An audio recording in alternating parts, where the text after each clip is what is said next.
Bloodhound is a recently released boomer shooter that can best be described as a micro game. The reason I say that needs no further elaboration other than that the free demo, which you can beat in 25 to 30 minutes, is about a quarter of the game. As I am apt to tell any woman I meet, however, length isn't everything. The most important thing is quality and implementation. So you may be wondering what Bloodhound is like in that regard. By my assessment, it's basically a store brand Painkiller. Luckily, store brand products can still be pretty good. As is the usual routine for more recent titles that I cover on this channel, I'm going to drop a spoiler warning here in case you want to give this game a shot for yourself, though there's not really much to spoil since the game quite literally has no story. With all that out of the way, let's see how good of a dog, or game, we have in this. One of the paradoxes of doing a video on a game as short as Bloodhound is that it's simultaneously both easier and harder than doing a video on something longer like Blood West or Pillars of Eternity. Easier, since the short length means that there's less to talk about, so I don't have to type out as many pages. Harder because when you beat a game in a single session, it can be hard to find things to talk about. I like the challenge of trying to string together disparate gameplay clips into a cohesive narrative though, so I do it anyway. On the subject of length, I actually initially planned to make a video on the free prologue titled Bloodhound First Day in Hell. Only issue is that I beat it in 35 minutes. Typically, if I'm going to make a video on a game, my cutoff point is 1 hour. Any shorter than that, and I would have to start reusing clips, which wouldn't make for a good viewing experience. Part of the reason I'm making such a big deal about the length of the game is its price. Right now, it's like 13 bucks on Steam, which isn't really an unreasonable price for something that may be short, but that I'm sure a lot of work went into. It used to be like 20 though, which is a little more steep for what's on offer here. All of this I'm putting in here because if you go to the Steam store page and look at the info box, you'll see the word mixed in those depressing off-orange letters.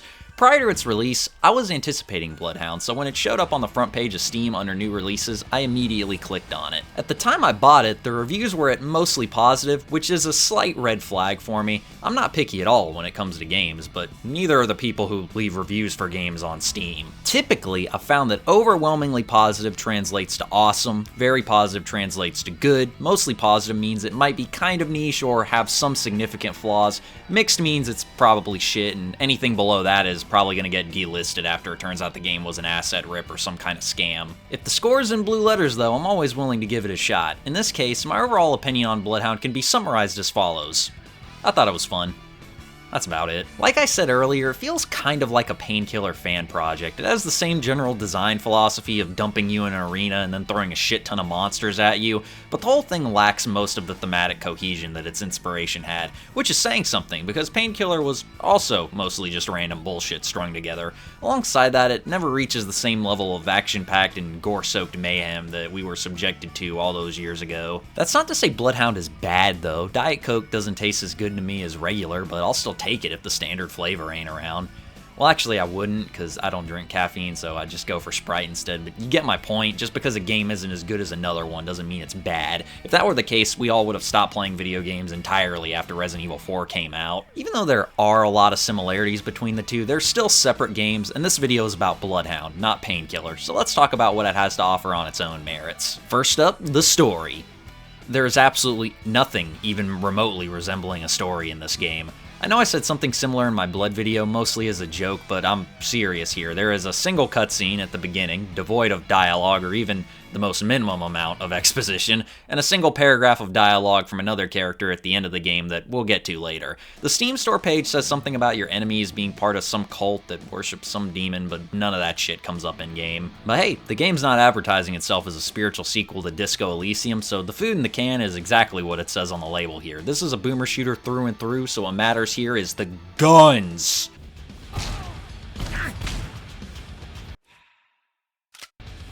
I find it hilarious that you have enough time to kill exactly 2 things before a tutorial box stops you. Anyway, most shooters tend to have around 6 to 8 weapons, mostly in service of keeping each gun unique and suited to a specific purpose. Also just for ease of use in the inventory, as reaching all the way across your keyboard to press the 0 key can be kind of a bitch in the middle of a firefight.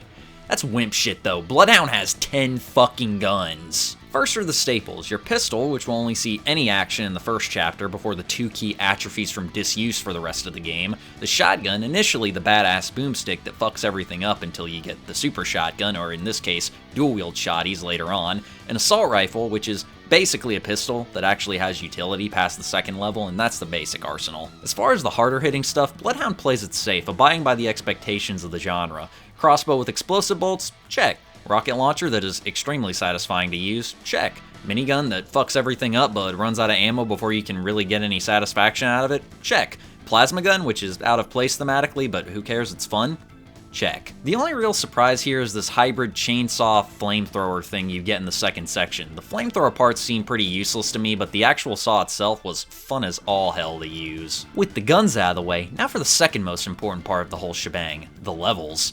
As stated earlier, Bloodhound has no concern for concepts such as story or narrative, but I thought it would be fun to insert my own speculation on what actually transpires during the events of the game. For this game, I took on the role of John Blazinski Bethlehem Esquire, the latest son in a long line of Polish immigrants who arrived in this great nation at the turn of the century to become the country's first corn magnates. Settling in Iowa in the year 1914, what started out as a tiny farm in the middle of absolutely fucking nowhere eventually grew into a massive dynasty that engulfed much of the American Midwest. In the aftermath of the great produce wars of the 70s and the Monsanto mutant locust incident of 1995, the Blazinski enterprise has fallen on hard times. Its control of the agricultural industry shattered and broken up between different factions of liberal coastal elites. Which coast, you may be wondering? I don't know, fucking all of them, I guess. The whole damn planet hates his family. Robbed of his inheritance worth trillions of dollars and looking to restore his family name to greatness, John Blazinski Bethlehem Esquire sets out to make use of his Second Amendment rights and take back his family's monopoly. So to start my journey, I killed some dudes in a bar apparently and went to the cornfields where my family's story started all those years ago.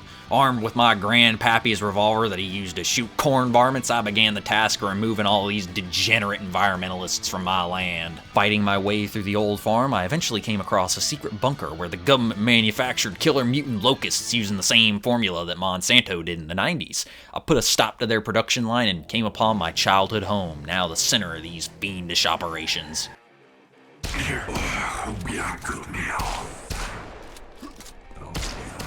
Oh god, it's the leader of the corn varmints! It's a fucking lizard head on a human body and it speaks in tongues. Luckily, I was carrying most of Grandpappy's arsenal with me, so I was able to come out victorious. After clearing through my farm, the next order of business was to de-blasphemy the local church. Formerly led by Pastor Dan, I was a big fan of this establishment until he started preaching all that hippie New Testament bullshit. Fuck that noise, I hate the Bible. That felt weird to type out and put in this script. Anyway, it's time to put my second commandment rights to good use and teach these bleeding hearts the real way, my way. Holy shit, I forgot how big this church was. This is a whole fucking complex. I managed to give it a nice new paint job using the innards of my opponents and make it to the... Oh shit, it's Pastor Dan. He's been doing deadlifts and using that protein formula I gave him.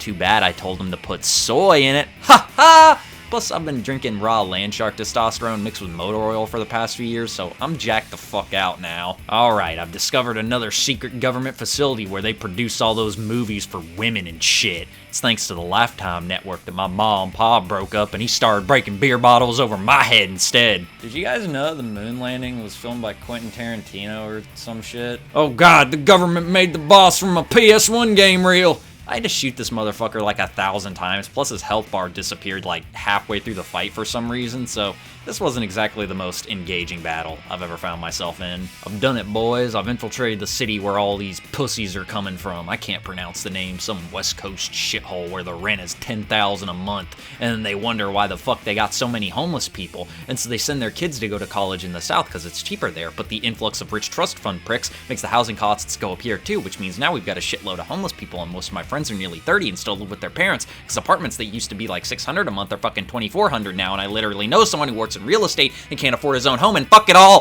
Burn it all down! This is the devil's house! What in the hell was I talking about?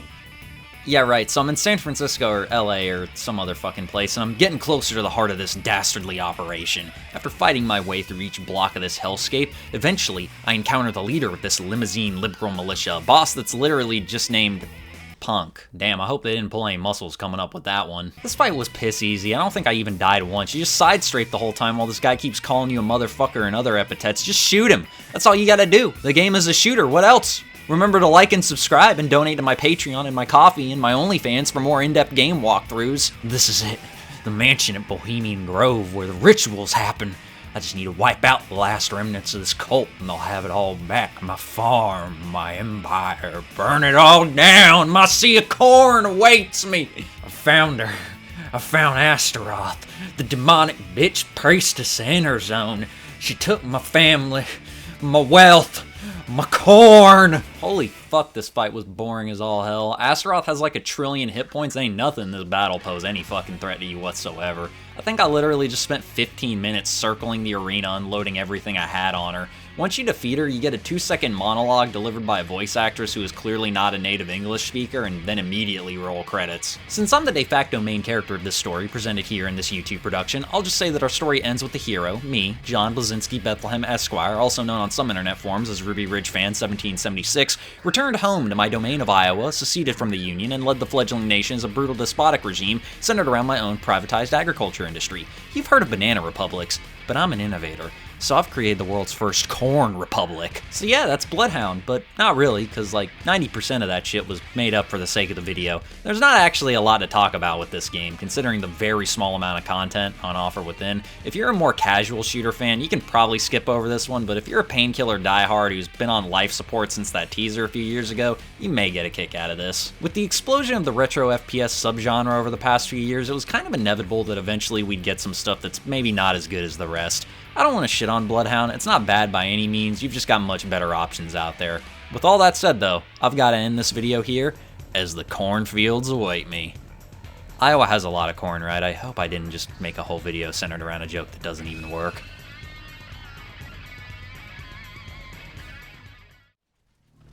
Hey everybody, if you made it this far into the video, I just want to say thanks, it means a whole lot. Don't forget to like, comment, subscribe, all your standard YouTube outro stuff that you always hear. And other than that, I'll see y'all in the next video. Goodbye.